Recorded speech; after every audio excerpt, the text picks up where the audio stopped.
नमस्ते दोस्तों। उस रात जब मेरी माँ ने रात के अंधेरे में अचानक मेरा दरवाज़ा खटखटाया तो मेरी सांसें थम गई।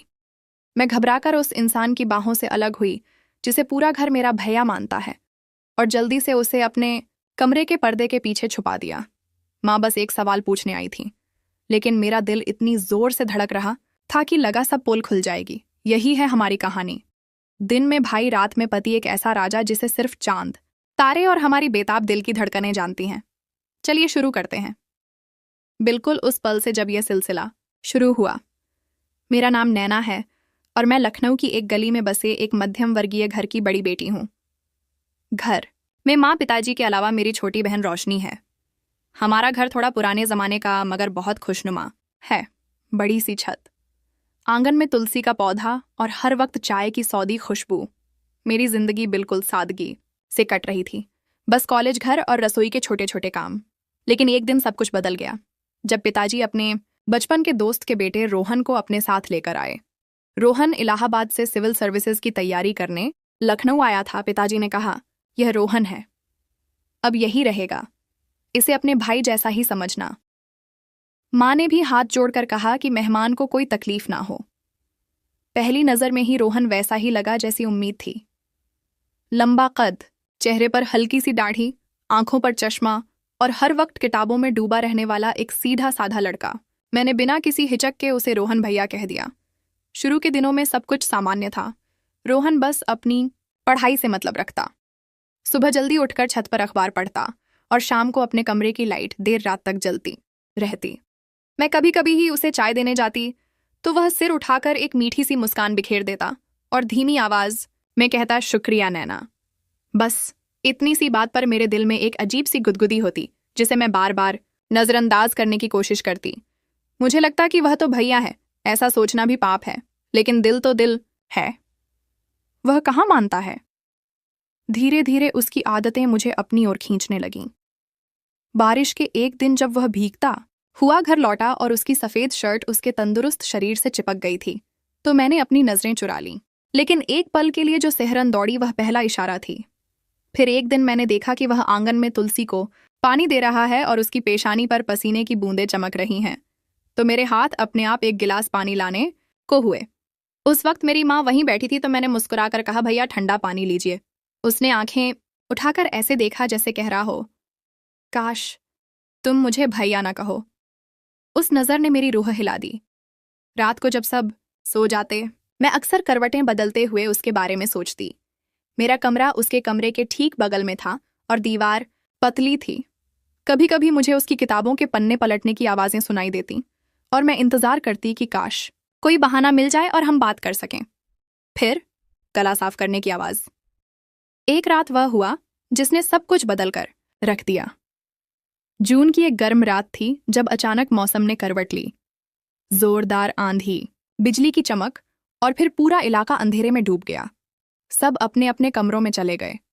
मुझे गर्मी और बेचैनी से नींद नहीं आ रही थी, तो मैं ऊपर छत पर चली गई। बारिश की बूंदाबंदी हो रही थी और हवा में मिट्टी की सौदी खुशबू खुल चुकी थी। जब मैं छत पर पहुंची तो देखा कि रोहन वहां बैठा आसमान को देख रहा था। अंधेरे में उसकी आंखों की सफ़ेदी चमक रही थी। मेरा दिल बैठ गया, लेकिन एक अजीब सी खिंचाव ने मुझे उसकी तरफ बढ़ने पर मजबूर कर दिया। तुम भी सो नहीं पाई? उसने मेरे कदमों की आहट सुनते ही बिना मुड़े पूछा। गर्मी से नींद नहीं आ रही, मैंने सहमते हुए जवाब दिया और पास रखी एक टूटी हुई कुर्सी पर बैठ गई। बातों की शुरुआत हुई तो बस होती ही गई। पहले पढ़ाई, फिर शहर, फिर ख्वाबों की दुनिया। न जाने कैसे उसने अपना हाथ बढ़ाया और मेरी उंगलियां धीरे से थाम लीं। बिजली की एक कौद हुई और मैंने उसकी आंखों में वह देखा जिसे हमेशा महसूस करने से डरती थी। एक बेताब चाहत। मेरे रोंगटे खड़े हो गए। मैंने सांस घुटती हुई महसूस की और बुदबुदाई, भैया आप। उसने मेरी ठुड़ी को अपनी उंगलियों से पकड़कर मेरा चेहरा ऊपर उठाया और बहुत पास आकर धीमी भर्राई हुई आवाज में कहा, मुझे अब भैया मत बुलाओ नैना, सुनते सुनते मर जाऊंगा। समझ लो कि आज के बाद मैं तुम्हारा भाई नहीं रहा। और फिर उसने मेरे माथे पर इतने प्यार से गीले होंठ रखे कि मेरी आंखें अपने आप बंद हो गईं। उस पूरे एक पल में ना मजहब था, ना दुनिया, बस एक लड़की थी और एक लड़का। पहली बार हमने एक दूसरे को दिल की नज़रों से देखा और अपना मान लिया। उसके बाद बिजली लौट आई, लेकिन हमारे दिलों में जो करंट दौड़ चुका था वह कभी बंद नहीं हुआ। उस रात के बाद हमारी जिंदगी दोहरे चेहरों में बट गई। दिन ढलते ही जब घर वालों की गहरी सांसों की आवाजें आने लगती तो या तो मैं चुपके से उसके कमरे में चली जाती या फिर वह छत के पीछे वाले हिस्से में इंतजार करता। वहां तारों की छांव में हम घंटों बैठे रहते, कभी बातें, कभी बस हाथों में उलझी हुई उंगलियां, और कभी ऐसी खामोशी जो 1000 अल्फाज बोल जाती। उसकी बाहों में सिमट जाना जन्नत के बराबर लगता और हर हल्की सी छुअन दिल में बिजलियां कौंधा देती। हमारे इश्क को बस रात का अंधेरा और बरगद के पत्तों की सरसराहट देखती थी, लेकिन सुबह का सूरज निकलते ही हम दोबारा भाई बहन बन जाते। जैसे ही माँ की आवाज आती, नैना भैया को नाश्ता दे दे, तो मैं तपाक से जवाब देती और नाश्ते की थाली लेकर उसके आगे रख देती सबके सामने। मेरी आवाज में बिल्कुल यही आदर भरा लहजा होता जो एक बहन का होता है। लेकिन उन लम्हों में हमारी नजरें एक दूसरे से टकराती और मैं उसकी आंखों में वह रातों की चमक पहचान लेती जो सिर्फ मेरे लिए थी। कभी कभी वह सबके सामने मुझे पानी लाने को कहता और जब मैं गिलास पकड़ाती तो बड़ी शैतानी से मेरी हथेली पर उंगली फेर देता। मेरे पैरों तले जमीन खिसक जाती और चेहरा लाल हो जाता, लेकिन मैं बड़ी मुश्किल से खुद को संभाल कर कहती, भैया ध्यान से पीजिए, यही दोहरी जिंदगी हमारा नसीब बन चुकी थी। लेकिन वक्त के साथ डर भी बढ़ने लगा। पहली खतरे की घंटी तब बजी जब एक दोपहर मेरी छोटी बहन रोशनी ने मेरे चेहरे को गौर से देखते हुए कहा, दीदी आजकल तुम रात को देर तक कहाँ रहती हो? मैंने कई बार देखा है तुम बिना चप्पल के छत की तरफ जाती हो। मेरी उड़ती हुई नींद अचानक चौकन्नी हो गई। मैंने मन ही मन 1000 दुआएं पढ़ी और हंसकर बहाना बना दिया कि हवा खाने जाती हूँ। रोशनी ने कोई और सवाल नहीं किया, मगर मुझे लगा कि अब मामला हाथ से निकल सकता है। उसी रात रोहन से कहा, बहुत खतरा हो गया है, थोड़ा ध्यान रखना होगा। उसने बस मुझे कसकर भी लिया और कहा, घबराओ मत, मैं हूं ना। कुछ दिन तो हमने संभल कर दूरी बनाई, मगर इश्क पर पाबंदी लगने से आग और भड़कती है। कभी रसोई में काम करते वक्त अचानक पीछे से आकर मेरी कमर पर हल्का सा हाथ फेर देना, कभी घर के गलियारे में सबके सामने से गुजरते हुए बस एक पर्ची पकड़ा देना जिस पर लिखा होता, रात 2 बजे छत के बाएं कोने पर। इन छोटी छोटी बातों ने हर रोज की बेचैनी को और तेज कर दिया था। फिर वह दिन आया जिसका मुझे सबसे ज्यादा डर था। रक्षाबंधन मेरी माँ नहाते धोते वक्त बोली, नैना आज रोहन भैया को खूब अच्छी राखी बांधना, मिठाई अपने हाथ से खिलाना। अब तो वह बिल्कुल अपने भाई जैसा ही है। माँ की यह बात सुनकर मेरी छाती फटने लगी। मैं सोचती रह गई, जिसे माँ भाई का दर्जा दे रही है उसी के साथ रातों में मेरी दुनिया बसती है। फिर भी हालात के आगे मजबूरी थी पूजा का थाल लेकर। शाम के वक्त मैंने कांपते हाथों से रोहन की कलाई पर रेशम की राखी बांध दी, उसके माथे पर हल्दी और रोली का तिलक लगाया और फिर माँ की हिदायत पर मिठाई उसके मुंह में रखी। पूरा परिवार जब तालियां आ बजा रहा था और हैप्पी रक्षाबंधन कह रहा था, मेरी आंखें छलछला आई थीं। रोहन ने सबके सामने मुझे दिल खोलकर गले लगाया और जोर से बोला, हमेशा खुश रहना मेरी बहन। फिर गले लगाते समय उसने मेरे कान में फुसफुसाकर इतनी बारीक आवाज में कहा कि बस मैं ही सुन पाई, रात तक रुक जाऊं, फिर बताता हूं तुम्हारा भाई कौन है। उस पल अंदर का सारा माहौल मिश्रित हो गया, अपमान, इश्क, बेचैनी और एक अजीब सी खुशी। रात को सब सो गए। मैं अपने दिल पर पत्थर रखकर छत पर पहुंची। रोहन पहले से खड़ा था। मेरी आंखों में बचा खुचा गम देखकर उसने झट अपना हाथ बढ़ाकर मेरे गालों पर आंसू पोंछ दिए। उसने कहा, ये राखी सिर्फ दुनिया के लिए है, लेकिन मेरी नब्ज में तुम्हारा नाम बसता है। नैना, तुम मेरी सांस हो। उसके अल्फाज सुनकर मेरे होंठ कांपने लगे। उसके बाद उसने मेरी राखी वाली कलाई को चूमा और दूसरे हाथ से मेरी उंगली में बिना अंगूठी के कसम भर दी, जल्द ही यहां एक असली जोड़ा होगा, मेरी बीवी होगी तुम। उस वादे ने मेरी सारी बेबसी झायल कर दी।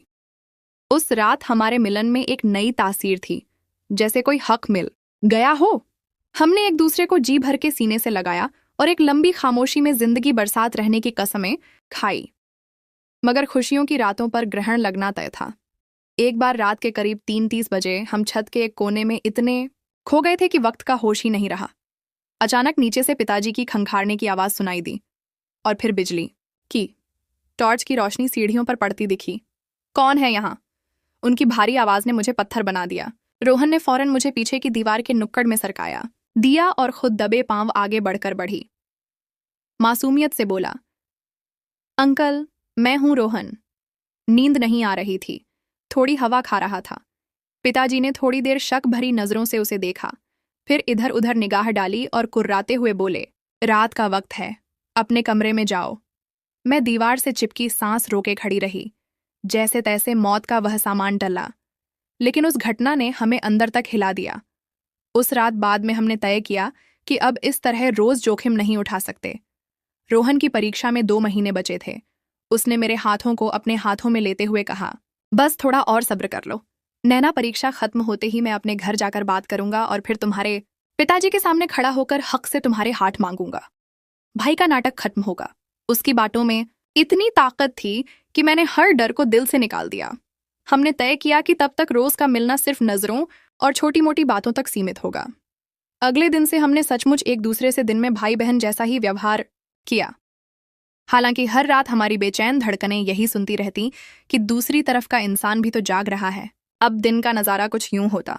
मैं सुबह चाय की ट्रे लेकर उसके कमरे का दरवाज़ा खटखटाती और पूछती, भैया चाय। अंदर जाकर बस 2 मिनट के लिए हाथ एक दूसरे के गालों को छू लेते और हमारी आंखें सारा हाल बयां कर देती। फिर मैं लौट आती और वह किताबों में डूब जाता। शाम के खाने की मेज़ पर जब सब साथ बैठते तो हम पैरों के पंजों से मेज़ के नीचे एक दूसरे को छूकर तसल्ली दे लेते। ये छोटी छोटी मोहब्बत की चोरियां हमें जिंदा रख रही थी। लेकिन किस्मत को कुछ और ही मंजूर था। परसों शाम को मेरी बहन रोशनी बाजार से लौटी तो उसके चेहरे पर अजीब सी गंभीरता थी। उसने मुझे खींच